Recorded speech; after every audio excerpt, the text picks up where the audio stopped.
Olá, seja muito bem-vindo, muito bem-vinda a mais uma edição do Papo com Ela. Eu sou Michele Figueiredo e hoje a gente traz para você como informações um movimento que tem crescido entre mulheres na casa dos 20 anos aqui no Brasil, que visa o celibato voluntário. Mas o que é isso e o que está por trás dessa iniciativa? É isso que a gente discute no programa de hoje.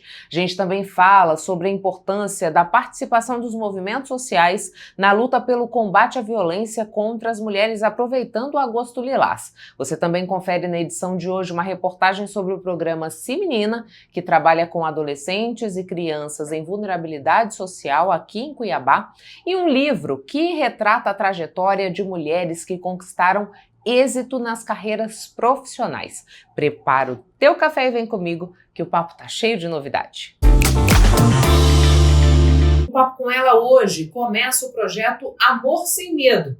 Esse projeto é uma parceria com o programa de TV Nossa República e o portal de mesmo nome, que durante todo o mês de agosto nós faremos uma discussão a respeito da violência contra as mulheres em todos os seus aspectos. A ideia é contribuir para o esclarecimento e a conscientização da população sobre esse cenário tão preocupante, no qual Mato Grosso figura como o estado mais perigoso para que as mulheres vivam aqui no Brasil. Para você acompanhar todo esse conteúdo, eu te convido a acessar nossarepublica.com.br e também o conteúdo que a gente tem disponibilizado nas nossas redes sociais. Cresce no Brasil o movimento de mulheres com 20 e poucos anos que resolveu aderir ao celibato voluntário. A iniciativa teria como foco trazer um sossego emocional e também escancar uma crise no modo de relacionar-se. Mas o que tem provocado a adesão a essa onda que foi batizada também como heteropessimismo? Para a gente entender esse comportamento, converso hoje com a mestra em filosofia pela Universidade Federal de Mato Grosso, Milana Aguiar da Silva Lourenço. Milana, muito obrigada por aceitar o nosso convite para que a gente falasse um pouco desse retrato que a rede social tem mostrado para a gente de mulheres na faixa dos seus 20 e poucos anos que têm aderido ao celibato voluntário. Quando a gente olha para essa prática, o que isso quer dizer ou o que isso revela sobre os relacionamentos da atualidade? Olha, eu tendo a pensar que isso tem muito a ver com os papéis de gênero, né? Com a forma como eles são impostos para nós, né? O que significa ser um homem, ser uma mulher e quais são as expectativas que estão em nós desde antes da gente nascer, né? Desde antes da gente nascer existe a ideia de que os homens têm que ser pegadores, as mulheres têm que preservar alguma forma de virgindade, uma castidade do corpo, né? Então, acho que isso revela a forma como a gente entende o sexo. Mulheres e homens entendem de formas diferentes, mas também esse entendimento faz com que os homens tratem as mulheres de uma maneira que agora a gente não quer ser mais tratada. Na verdade, a gente nunca quis, né? Eu acho que ninguém nunca quer ser tratada de uma forma objetificada. Mas tem um rebelar-se agora, né? Com certeza. Uma rebelião que tem suas contradições ainda, né? Como a gente estava falando nos bastidores, eu creio que isso ainda traz uma perspectiva de que a gente entende a nossa sexualidade como algo um pouco mais sagrado ou intocável, né? Enquanto que a sexualidade dos homens é praticamente uma necessidade, né? O sexo é uma necessidade dos homens, ou menos se entende assim, e não à toa a prostituição é algo muito mais voltado para os homens, né? É como se os homens precisassem de sexo, né? Das mulheres, os homens heterossexuais ou bissexuais, precisassem de sexo, e agora que a gente tem essa rebelião, a gente não está dando a moeda de troca que eles querem. Mas ainda isso revela que a forma como as mulheres são vistas e como a gente se vê também é muito nesse papel de gênero, né? Que eu acho que a gente precisa falar sobre isso e desconstruir isso.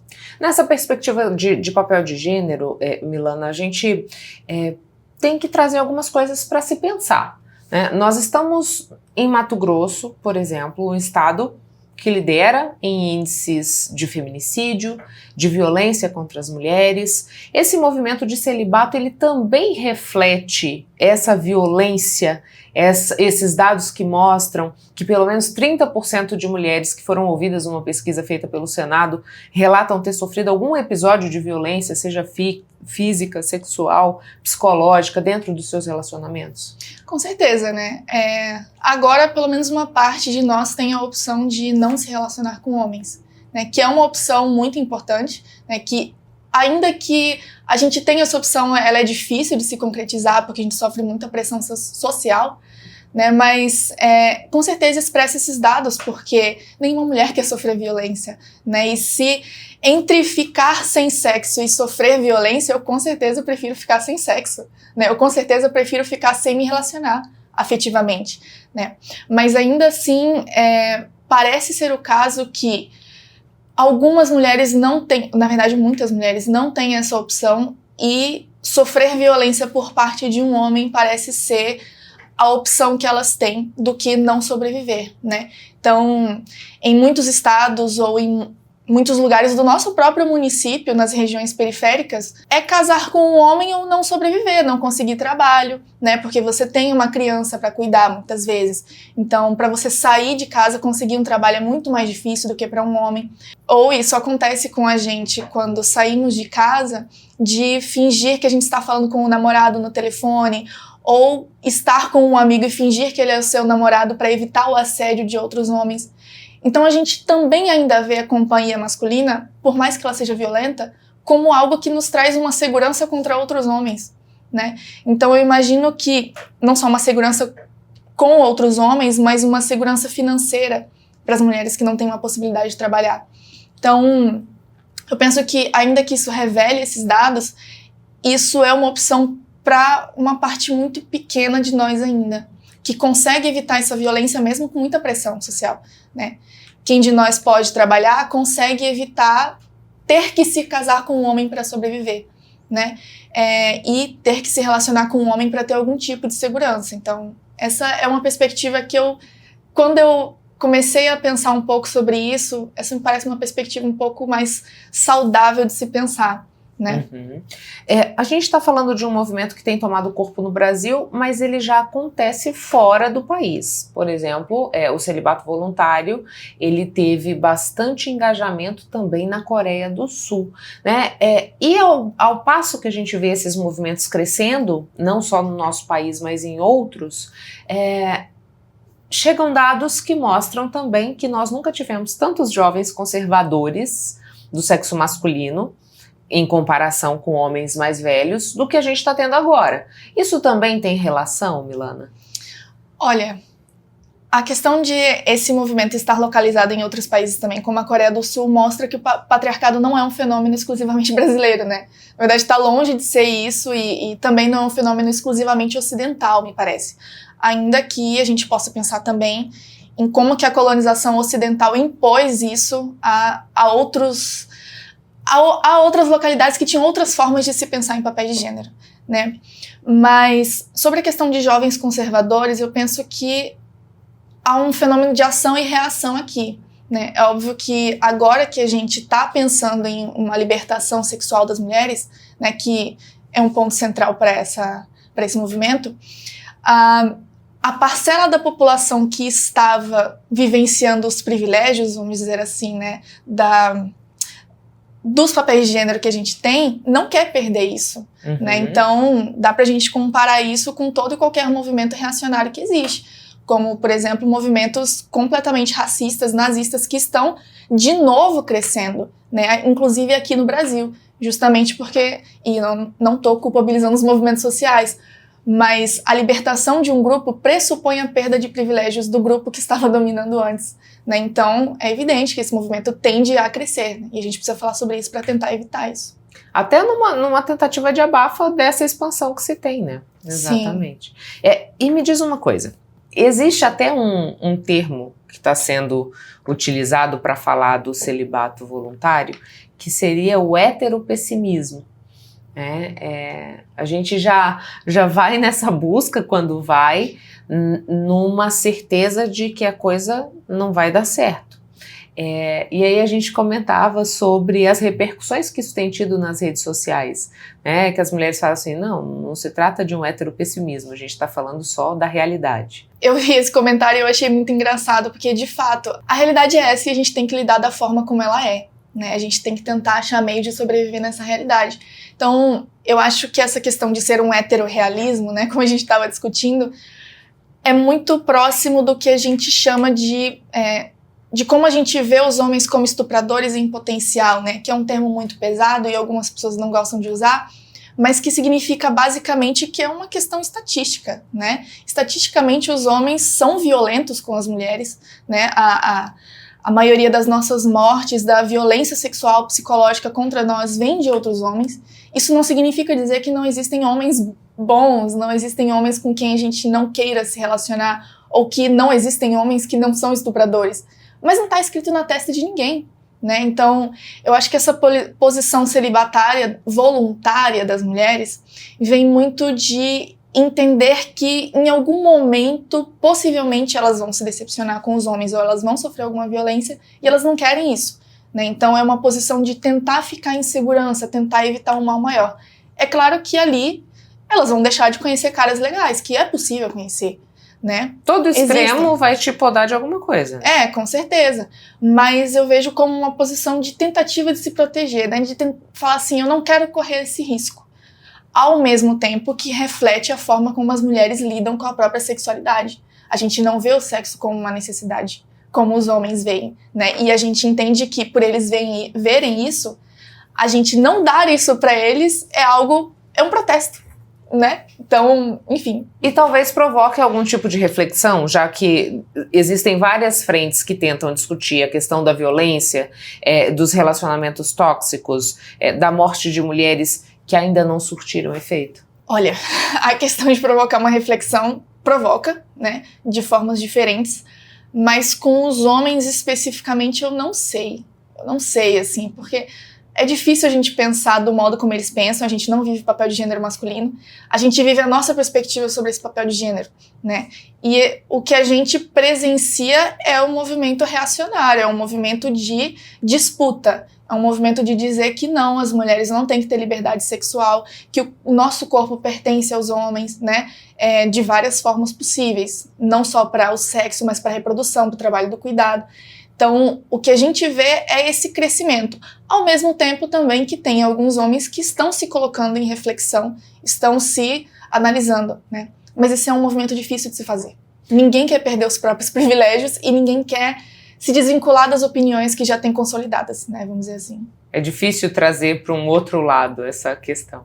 E a gente vê esse crescimento na geração Z, uma geração que de alguma maneira, eu digo assim, esse movimento, né, ele é maior entre as integrantes da geração Z, uma geração mais nova, uma geração que tem mudanças no relacionar-se no universo do trabalho, que tem mudanças na perspectiva daquilo que considera como sucesso, que tem mudanças até mesmo nessa perspectiva da relação com a tecnologia, o mundo digital, e que agora diz assim, olha, vamos olhar para essa questão porque não está legal, né?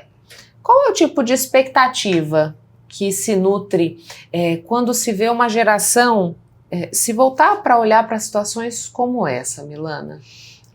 Olha, é difícil falar em expectativas, pelo menos para mim, porque a gente teria que tentar fazer algum tipo de previsão, mas eu vejo esse movimento nas gerações mais novas, né, como um reflexo, um fruto do que foi construído até então, né, um fruto dos movimentos feministas e que tem ganhado uma certa força agora, né, ao mesmo tempo que, e eu falo isso enquanto professora, a partir de uma experiência pessoal, eu vejo que é uma reflexão muito positiva dos jovens, mas que ainda carece de elementos conceituais um pouco mais sólidos, né? Então, muitas vezes, e isso a gente vê em sala de aula, os jovens, eles aderem, isso não é para adolescente, né? Mas aderem por uma questão de se encaixar em algum grupo. Então, eu não acho que esse posicionamento tem que ser para se encaixar, né? Eu vejo que os adolescentes, eles acabam tentando se encaixar ou em grupos reacionários, conservadores, preconceituosos,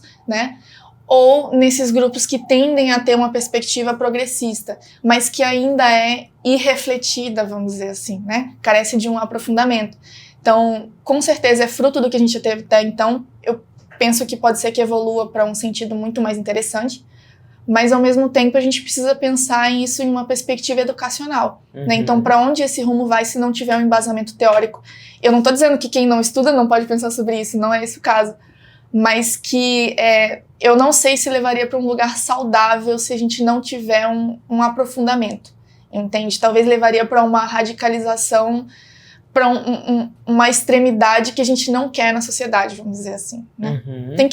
Assim, se a gente pensa sobre machismo, a gente tem que tentar entender o que é machismo em primeiro lugar, né? Então, não pode ser uma palavra vazia, não pode ser um conceito vazio. Ou distorcido, como é o feminismo hoje. Ou distorcido. As pessoas veem feminismo como algo, como um movimento de ódio, mas é uma reação nossa ao ódio que a gente sofre, né? Então, mesmo quando a gente pensa em celibato voluntário, que alguns veem como violento, como algo nocivo, ruim, mas e a reprodução, né?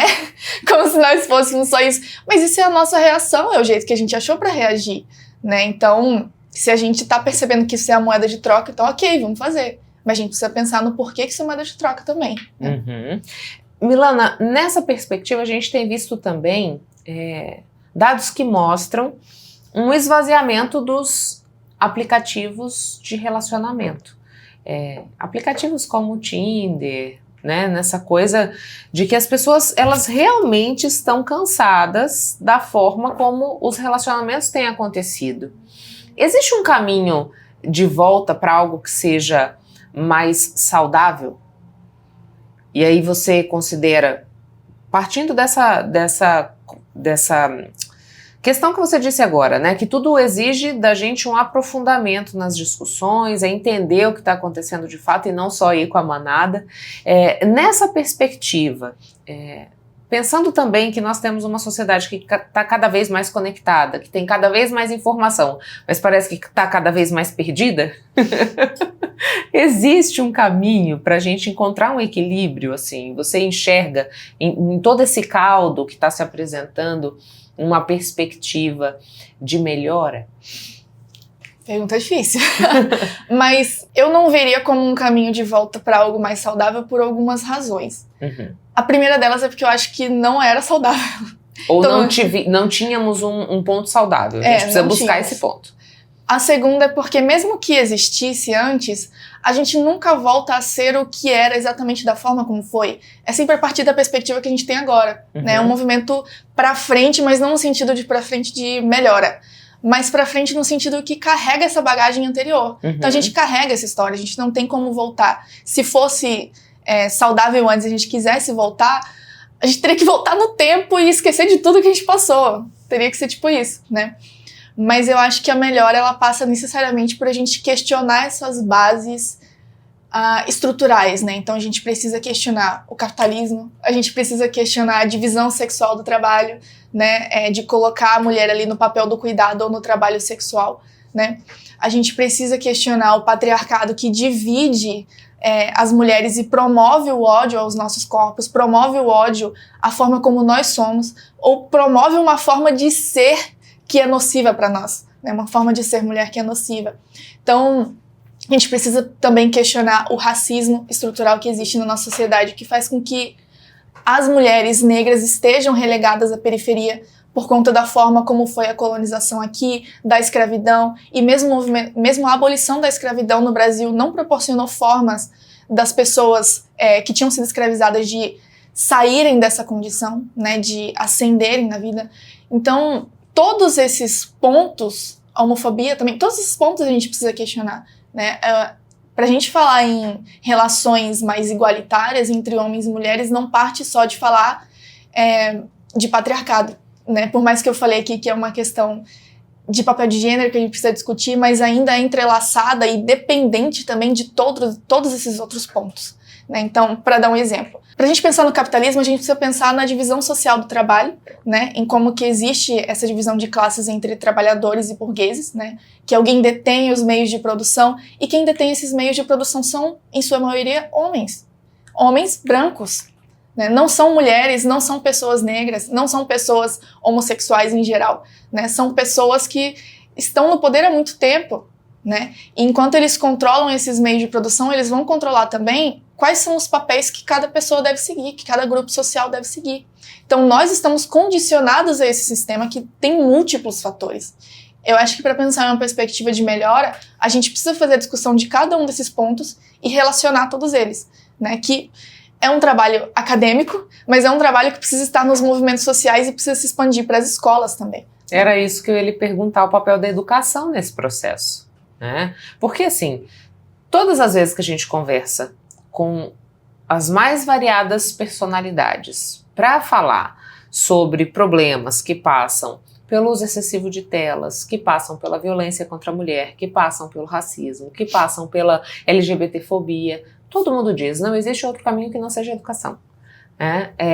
E aí, como fica o papel da educação nessa perspectiva? A educação também não reproduz tudo isso que a gente está falando? Ah, reproduz com certeza.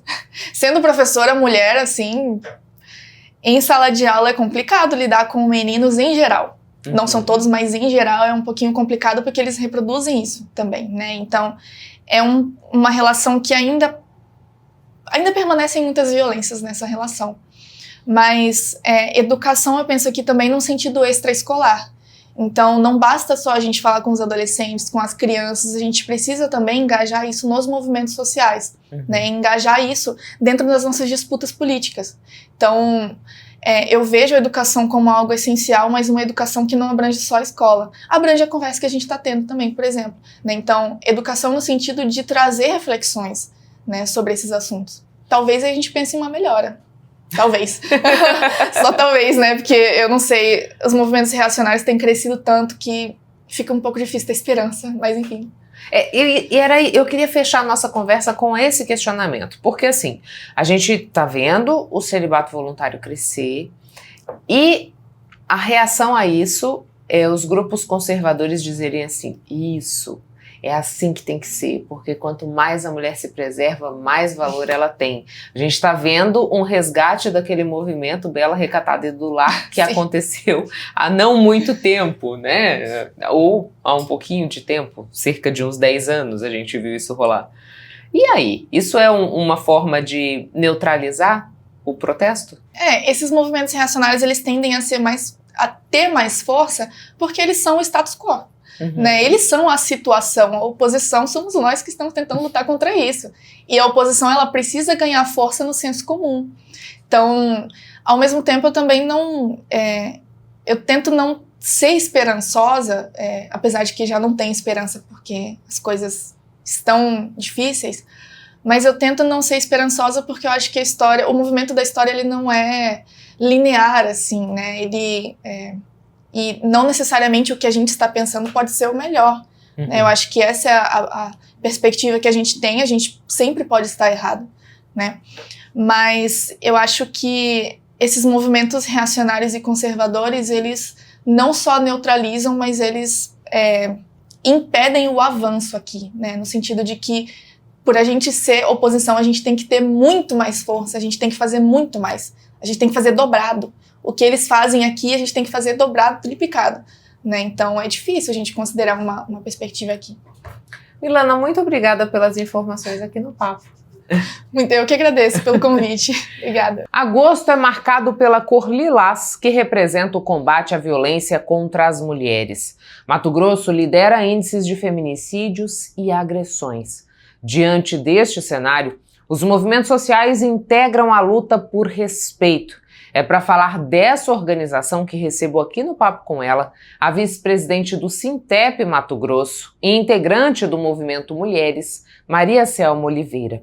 Maria, muito obrigada por aceitar o nosso convite para que a gente pudesse falar um pouco mais sobre essa participação do movimento sindical no que diz respeito a essa luta que visa justamente garantir direitos e a proteção das mulheres, né? Queria que você dissesse um pouco para a gente de como essa pauta acaba se vendo discutida no ambiente educacional, né? E como esse coletivo de mulheres que pertence ao Sintep vê a luta no combate à violência num estado que se mostra tão perigoso para as mulheres?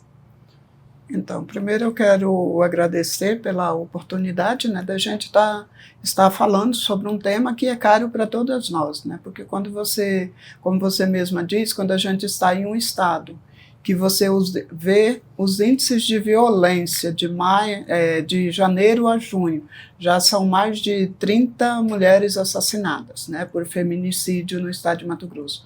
Não há como a gente desvincular isso do contexto educacional, da sala de aula, principalmente porque a educação, ela é majoritariamente formada por mulheres, né, constituída por mulheres. Nós somos mais de 90% são mulheres trabalhadoras em educação, e nós atendemos os filhos e filhas da classe trabalhadora, né, quando você está num contexto de educação pública. E esses temas, eles vão perpassar a sala de aula, seja na forma de violência sofrida por estudante ou mesmo pelos profissionais. Então, a escola não pode se ver desresponsabilizada de fazer esse debate, né? Embora que a gente vive um momento bastante complicado, inclusive para fazer esse debate em sala de aula, sobre a questão de feminicídio, sobre a questão de gênero, mas a escola não pode fugir do seu papel. E por que você considera que a escola acaba sendo um ponto central, até mesmo nesse combate e na conscientização desses estudantes sobre essa questão do papel de gênero, do respeito que a gente precisa ter pelo ser humano, Maria?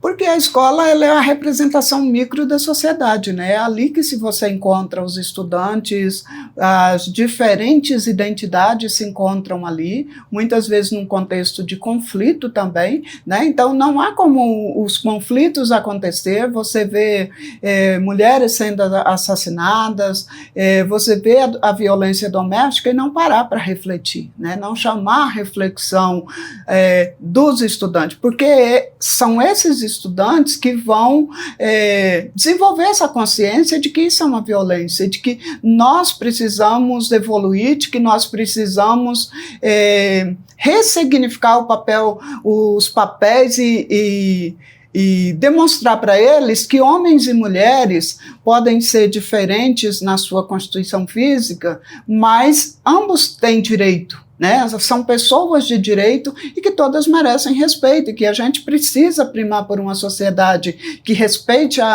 o ser humano na sua integralidade, entendeu? Então, assim, não há como a gente não tratar seja da violência doméstica, seja do racismo, seja do feminicídio no espaço da sala de aula. E quais são as ferramentas hoje que o profissional da educação dispõe para provocar esse tipo de reflexão e para tentar, de alguma maneira, mostrar um novo caminho para esses jovens que daqui a pouco estão se relacionando, que daqui a pouco estão ocupando o mercado de trabalho, que vão formar as suas famílias, para que essas histórias que a gente vê corriqueiramente estampadas nos jornais, de mulheres sendo assassinada pelo simples fato de serem mulheres, não voltem a se repetir?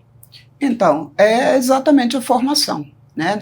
A gente precisa discutir a formação, trabalhar a formação dos profissionais, das profissionais, para que ele possa estar preparado para fazer esse debate com os estudantes, para levá-los a uma reflexão como aprendizagem, né? Como uma forma de educação, como formação do ser humano que está em formação, e para que ele entenda que na sociedade a gente tem que primar pelo respeito ao outro, à outra, enfim, independente das suas concepções religiosas, independente das suas concepções políticas, independente da questão de gênero, todas as pessoas merecem respeito. E a gente só consegue viver em uma sociedade justa, igualitária, se existir o respeito às diferenças, o respeito à diversidade.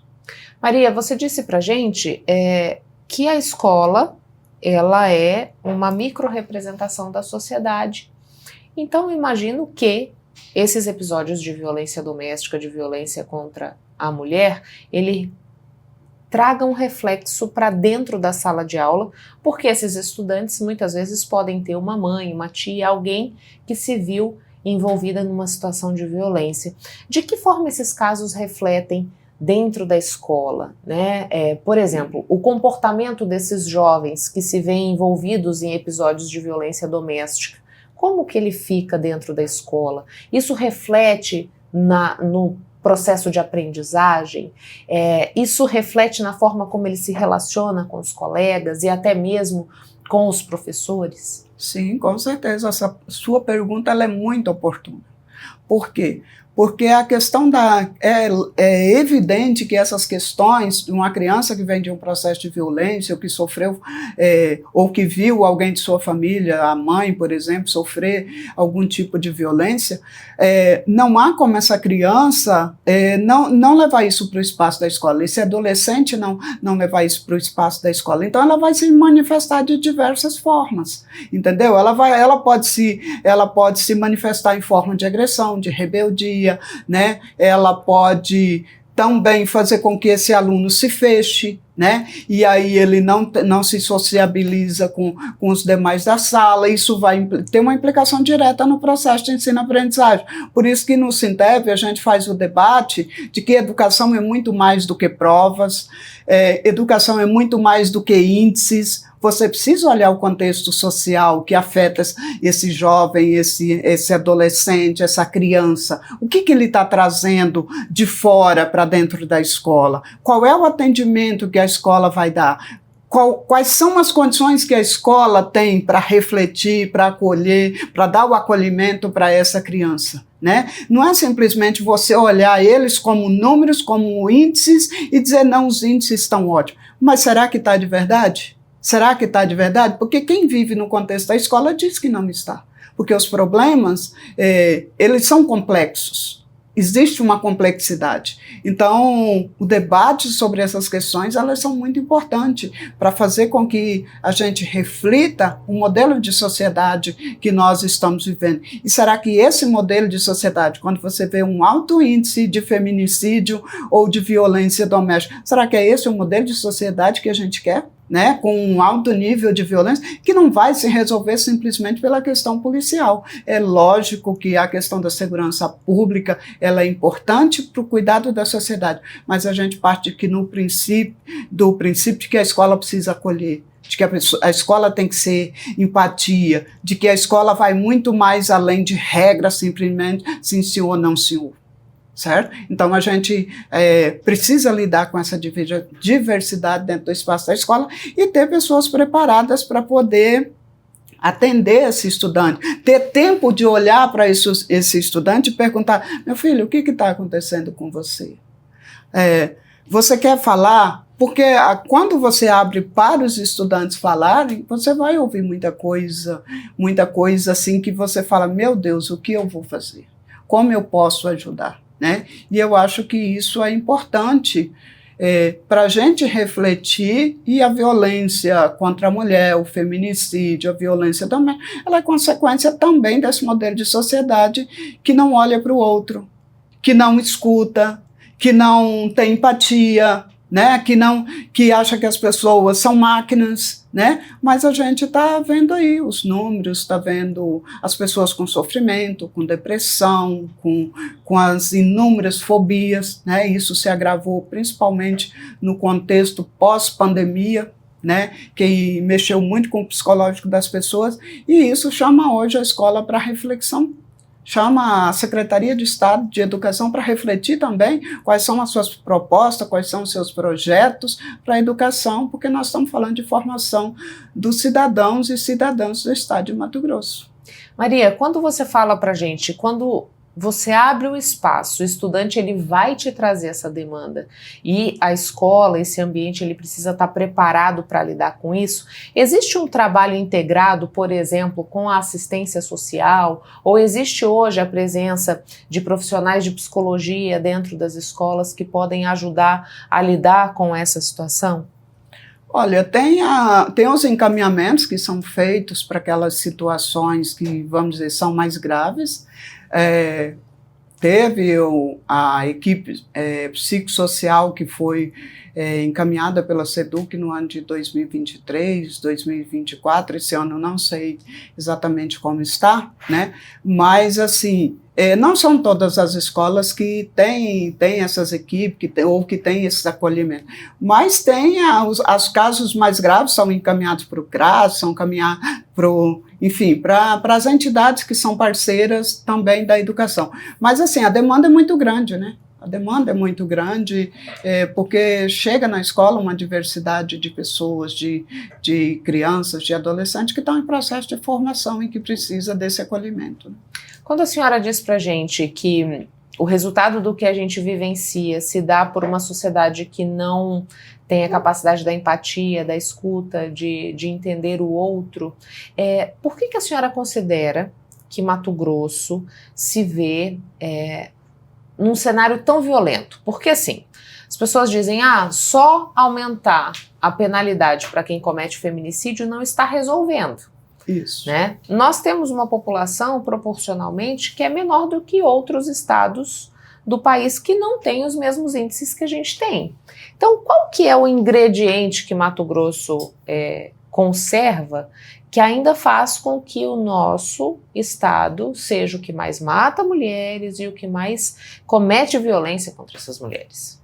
Olha, na minha humilde avaliação, passa por uma questão de machismo, de uma construção social e cultural que ainda que banalizou a vida das mulheres ou que está banalizando a vida das mulheres, certo? Porque quando você tem mais de 28 mulheres assassinadas no estado de Mato Grosso, só de janeiro a mês de junho, é porque está dizendo não, você não é importante para a sociedade, ou a sua vida não vale nada.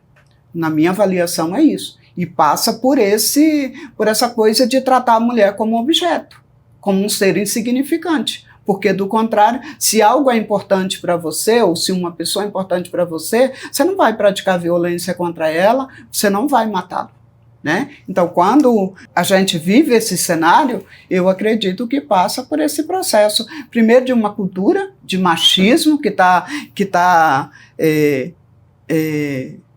nessa sociedade, se manifestando nessa sociedade, e que não se importa com a vida do outro, muito menos com a vida das mulheres. Professora, tem quanto tempo que a senhora está nesse universo da educação? Eu, da educação, atuando como professora ativa, eu fiquei 27 anos, 6 meses e 26 dias. Aí, do ano passado para cá, de outubro, eu me aposentei. Mas ainda está envolvida nessa questão do movimento. Porque estou na questão sindical, né? Exato. Então, são quase 30 anos na educação. A senhora observou a chegada das redes sociais. Sim. E a inserção disso na vida desses jovens. Como que a senhora avalia essa evolução tecnológica, essa hiperconexão dentro desse contexto da violência? Ela, de alguma maneira, fomenta essa prática? Como que a senhora avalia isso? Fomenta.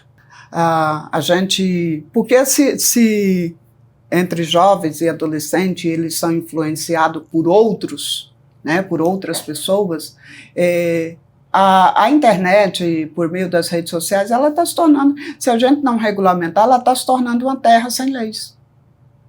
Não é isso? É lá que se fazem os desafios de práticas de violência, vocês da imprensa sabem disso, né? É lá que se combinam brigas, que muitas vezes vai repercutir no espaço da escola, é nela que as pessoas se acham no direito de atacar e de agredirem outras pessoas por meio de redes sociais, né? Então, assim, eu vejo que as redes sociais, que a internet, ela acelerou esse processo de violência. Ela tem fomentado isso e não são poucas as brigas, inclusive crimes contra a escola que já foram praticadas no nosso país, que passaram por uma rede social, né? Por alguém anonimamente que acha que não pode responder por aquilo, que trama, que planeja algo contra uma escola.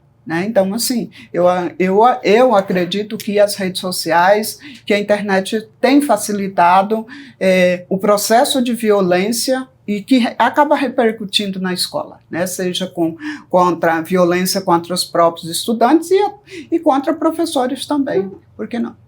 Professora, nesse contexto que a gente está falando do combate à violência contra as mulheres, né, qual que é o papel dos movimentos sociais para cobrar mudanças, para cobrar ou para fazer com que as pessoas reflitam a respeito disso?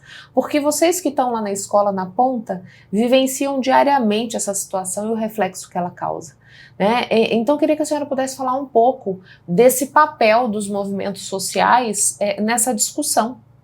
É imprescindível, né, fazer o debate, levar reflexão para a sociedade, para a escola.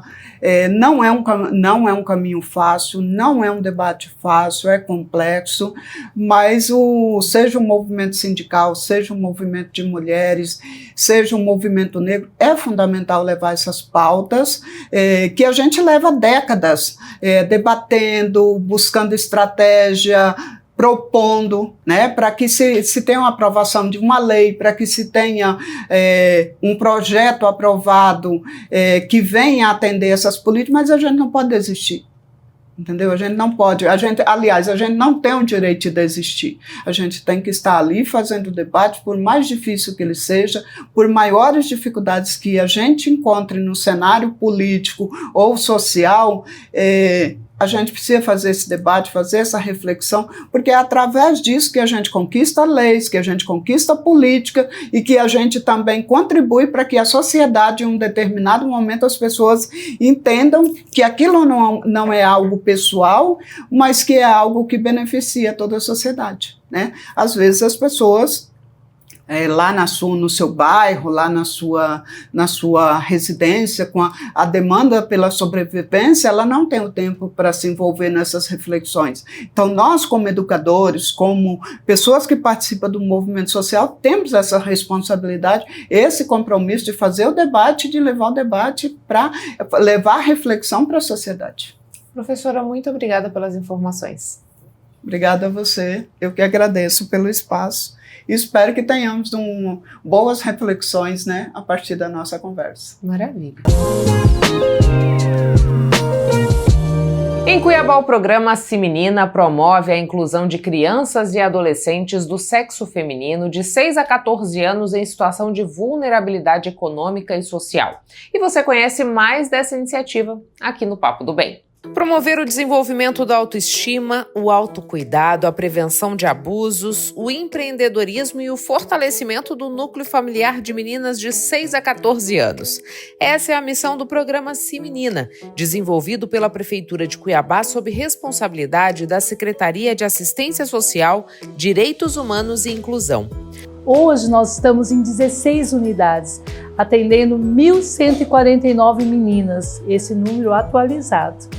E dentro dessas unidades, nós fazemos várias atividades bem dinâmicas. Nós temos balé, temos música, temos rodas de conversa, porque nós trabalhamos com meninas de 6 a 14 anos que estão no estado de vulnerabilidade. A Gabriela, de 10 anos, é uma das assistidas pelo programa e explica por que gosta de integrar o Simenina.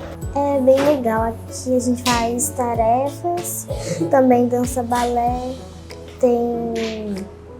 também tem um coral que a gente faz, a gente apresenta também, é bem legal. O programa foi criado há 28 anos por uma iniciativa da então primeira-dama de Cuiabá, Iracy França, esposa do ex-prefeito Roberto França. Um dos focos era prevenir a gravidez precoce. O tema ainda é tratado atualmente com as assistidas. Então nós abordamos assuntos como gravidez precoce, nós abordamos assuntos como higiene, com educação, com valores que em alguns lugares já se perderam. Então hoje este programa está de portas abertas para a comunidade. Em alguns lugares nós ainda temos vagas. Ele funciona num contraturno. A menina precisa estar matriculada.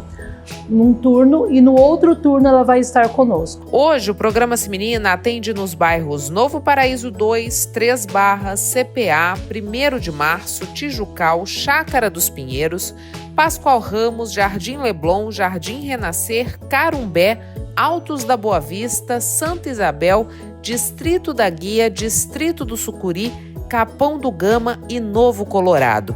E a previsão de reabertura das unidades dos bairros Pedra 90, Doutor Fábio, Jardim Fortaleza e Getúlio Vargas, que foram fechadas durante a pandemia de Covid-19. E uma coisa bem interessante, nós conseguimos tirá-las um pouco das telas. E isto vem favorecendo, né? Vem despertando a curiosidade, a criatividade e a disponibilidade de poder estar conversando, podendo estar descobrindo outras coisas. Hoje, nós trabalhamos 3 pilares, que é o pedagógico, é o cultural e é o social. O pedagógico, ele dá um suporte pedagógico para as crianças. Então, nós temos uma parte de alfabetização que também dá essa ajuda para as crianças, esse incentivo ou essa motivação. O cultural são as datas comemorativas que nós trabalhamos e o social são os passeios. Os passeios trazem experiências inesquecíveis para essas meninas. Júlia conta um pouco como foi a experiência de vivenciar os passeios oferecidos pelo programa. Para mim é muito legal, eu me sinto muito alegre aqui com os passeios e eu agradeço muito a todos por estar trazendo sempre os passeios pra gente e é muito legal. A meta para o programa Se Menina é atingir 1.500 meninas neste ano e criar mecanismos para que após os 14, essas adolescentes continuem trilhando um caminho de crescimento. Nós estamos criando programas para que elas possam sair daqui e já de ser direcionada para algo como Jovem Aprendiz ou como cursos, para que elas possam ser capacitadas para entrar no mercado de trabalho. O livro Liderança Feminina de Alta Performance traz relatos de mulheres que alcançaram o êxito profissional. A obra reúne relatos reais de mulheres que ultrapassaram barreiras e conquistaram espaços de destaque em suas áreas de atuação.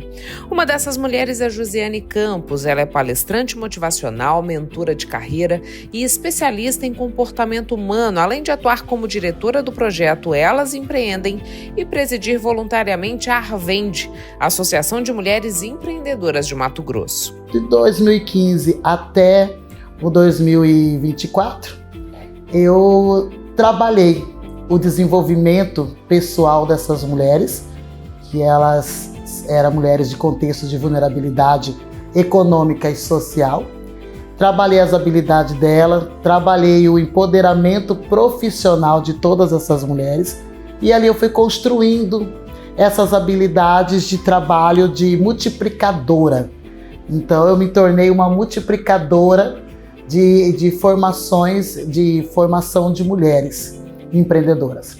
E aí foi ali que eu descobri o meu talento de palestrante, que é onde eu comecei a fazer rodas de conversa nos bairros.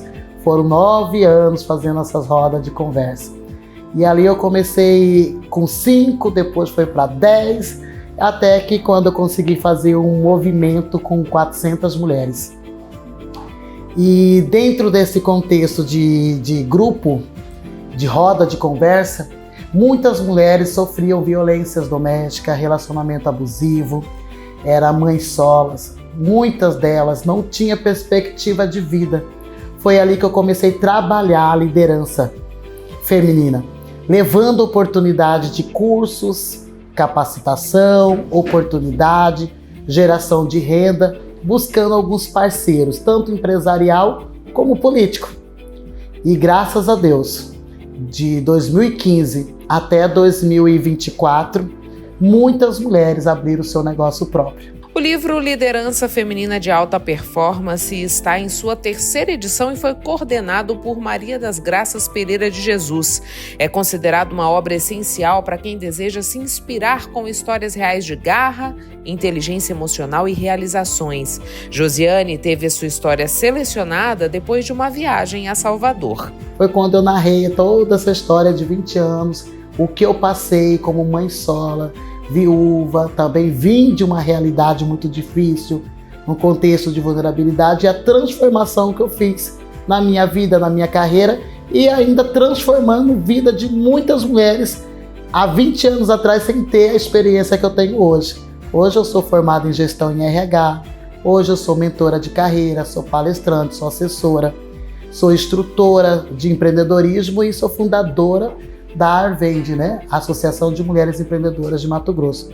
Além de Josiane, outras 3 mulheres assinam o livro como coautoras. Os relatos que compõem a obra ajudam mulheres a se tornarem protagonistas de suas próprias histórias. O que transformou a minha vida foi a informação de poder aderir conhecimento, porque o conhecimento liberta, é poder.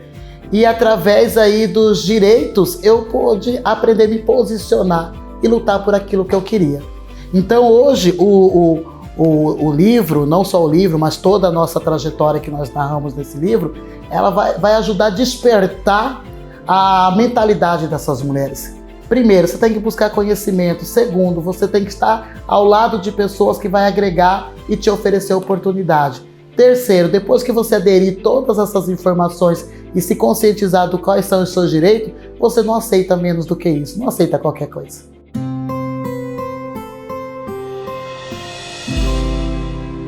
Participa com a gente a imortal e presidente da Academia Mato Grossense de Letras, Luciene Carvalho. Um coração ferido de mulher, que risco. Quem dera o universo masculino soubesse. Fêmea ferida vai tão fundo, cala. Prepara o café de estilo veneno. Escolhe o vestido, decanta a vingança, aplica o batom e o golpe fatal. As emoções feminis e seus mistérios, com seus limites e turbulências, temores e impaciências. Se os homens, ímpetos de machos, acordassem para as nuances em que as mulheres enveredam seus romances, teriam mais cuidado, mais carinho, teriam tato. As mulheres são, de fato, seres mais instáveis, mais lunáticos. As mulheres têm marés, mulheres têm tempestades, transbordam de sentimentos. Creio que as mulheres sentem com maior intensidade. Chegamos ao fim de mais uma edição do Papo com Ela. É sempre uma alegria e uma satisfação ter você aqui comigo, mas antes de ir embora eu quero te fazer um pedido. Siga o Papo com Ela no Instagram, no Facebook, inscreva-se no nosso canal no YouTube, porque assim você não perde nenhum assunto do papo. Quero te lembrar também que você pode ser protagonista na produção do nosso conteúdo. Diga pra gente o que você gostaria de assistir aqui no Papo com Ela. Para isso, você pode mandar as suas orientações pelas nossas redes sociais ou por esse endereço de e-mail que aparece aí na tua tela. Tenha uma excelente semana. Na sexta que vem eu tô de volta e espero mais uma vez contar com a sua companhia. Um beijo e até lá!